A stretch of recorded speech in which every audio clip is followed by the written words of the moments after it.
Diri gyud na ako na feel mga idol nga dili gyud lali magpataod og balay basta kay makapangutkot lagi kasi mo ulo bisag walay kutkuton.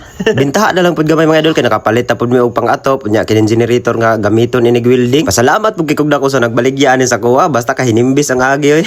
Dating pangandoy ra gyud kay nako ni mga idol saksi gyud na ako mga followers diha nga mga solid kaayo nang araan na gyud. Salig lang gud ta sa kasabihan niya bala ginahinay basta kanunay. Og mao pud ni mga lubi mga idol nga akong gisanggut-sanggutan mga magba pa ni nara gyud ni sa nataran sa balay. Ang uban tagas-tagas ta gyud pud siya mga idol pero okay ra kay kusog manggihapon mo to ba. Balik ta sa balay kini balay mga idol dugay-dugay pag ini mahuman gyud pod kay nag-agad ra man ta sa sweldos Facebook ani. Mao nang always gyud ko pasalamat sa inyo mga idol kay tungod ninyo naabot na ako ni. Og labaw sa tanan mga idol magpasalamat jud kanunay sa Ginoo nga gihatag ni sa tuwa nga opportunity. Ako gyud pud mga idol ganahan jud pud kay ko maminaw ang mga tambag-tambag kanang mga tawo nga tag-as na kay experience pareha ni Ungard. Basta maminaw lang gyud pud ka masabtan og masabtan jud na nimo. Always remember gud mga idol na kaya man kay nila ako pa ba.